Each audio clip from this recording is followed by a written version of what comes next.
तरह की social media में जहरीली मुहिम भी चल रही है। तो एक चश्मदीद के तौर पर, एक सैलानी के तौर पर आपने क्या देखा, क्या महसूस किया, कैसे गए? पहले अपनी बात बताएं, फिर कुछ सवाल मेरे। अमरेंद्र जी।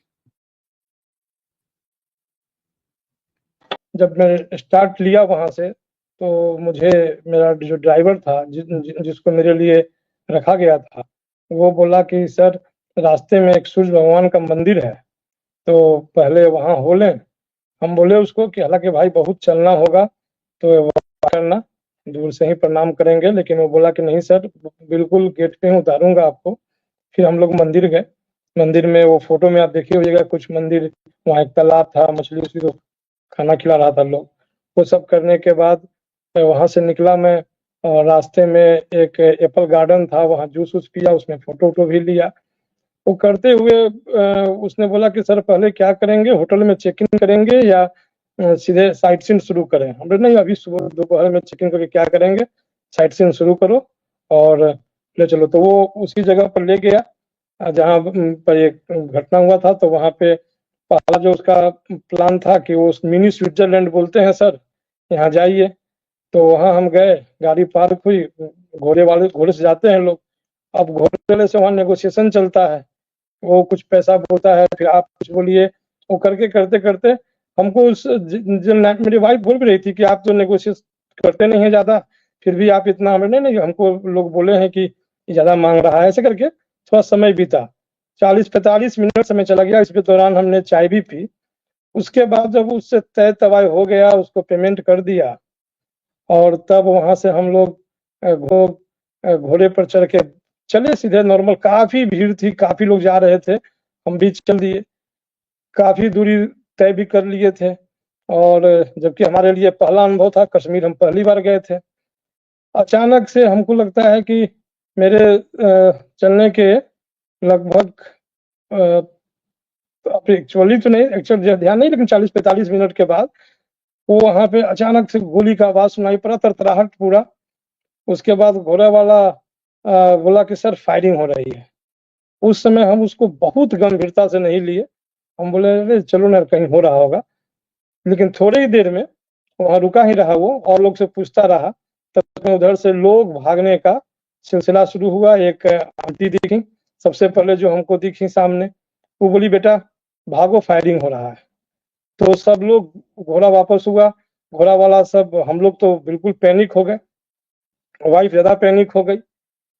उसके बाद तब वो घोड़ा वाला पकड़ करके हम लोग को दौड़ाना शुरू किया घोड़ा को, और दौड़ाते दौड़ाते टाइम आने में जल्दी आ गए, दौड़ाते गिरने से बचे उसे करके वहां पहुंचे। एक चीज बताइए समझने के लिए, जहां से टैक्सी जहां तक पहलगाम में जाता है, और वहां से जो बैसरन घाटी है जहां ये घटना हुई, आतंकियों ने जहां गोलियां बरसाई, वो वहां घोड़े से लोग जाते हैं या पैदल जा सकते हैं, कोई सड़क मार्ग नहीं है, ठीक? 40 मिनट 35 मिनट जाने का शायद।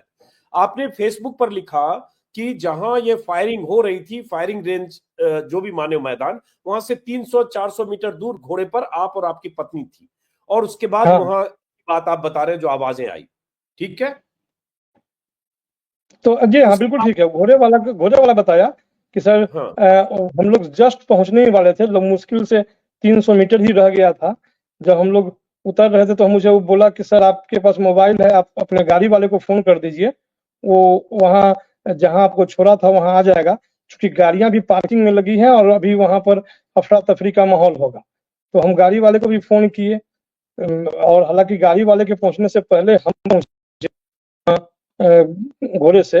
लेकिन वहां जो हम देखे, मेरे लिए क्या था कि हम तो पहली बार गए थे, हजारों की संख्या में, गिनती नहीं कर सकते हैं, इतने लोग थे, और इतना पेशेंसफुली, और वो लोग घोड़े वाले जो लोकल थे वहां के लोगों को निकाल रहे थे कि नहीं निकलिए साहब, निकलिए, जो गाड़ी मिलता है उससे निकलिए, यहाँ से भागिए करके। लेकिन हम तो अपने गाड़ी वाले का ही वेट किए जब तक नहीं आया।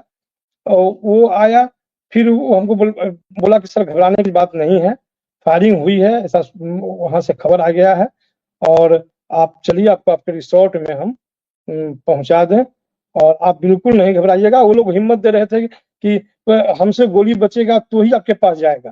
तो हम लोग सोच रहे थे कि देखिए ऐसा जो भी है वो हिम्मत से बोल तो रहा है, सबको बोल रहा था।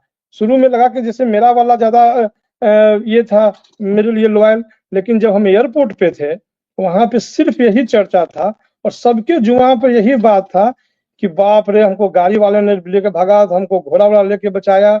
सब जितने, एक आंटी थी चंडीगढ़ की थी, बहुत एजेड थी, हमको लगता है 60s वगैरह, 60-65 में के एज की होंगी।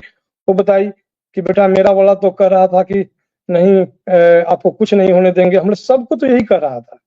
और ये कर करा करके वो हमको होटल लेके आया। होटल में आके बहुत परेशान था वो लड़का जो था, बहुत परेशान था। उसके ऑनर से बात हुई। होटल में मेरा 2 दिन का बुकिंग था पहलगाम का। एक दिन तो हम रहे, दूसरे दिन का वो पेमेंट हमसे नहीं लिया, जबकि हम फुल पेमेंट किए हुए थे। वो पैसा मेरे ऑनलाइन में ट्रेवल एजेंट को किया कि नहीं, एक ही दिन रहे हैं, नहीं लेंगे। टैक्सी वाला भी अपना सारा पैसा, जो भी टैक्सी का ऑनर था, वो बोला कि नहीं साहब, इतने दिन से, इतने मन से घूमने आए थे, हम घुमा नहीं पाए, मेरा बदकिस्मती है, ऐसे करके वो लोग बोल रहा था। और हम लोग तो थोड़ा परेशान थे ही निश्चित रूप से। लेकिन मेरे हिसाब से एकदम जो हम देखे, जो हम वहाँ पर पाए, 28 लोग मरे, ये तो बाद में न्यूज चैनल से मालूम चला। तो उनको तो खैर भावपूर्ण श्रद्धांजलि है ही मेरे तरफ से। तो लेकिन लगभग हजारों लोग जो बचाए गए, ये सिर्फ वहाँ के लोकल लोगों के बहुत एक्टिव होने की वजह से हुआ। उसके बाद तुरंत ये सिक्योरिटी सिस्टम पहुंच गया,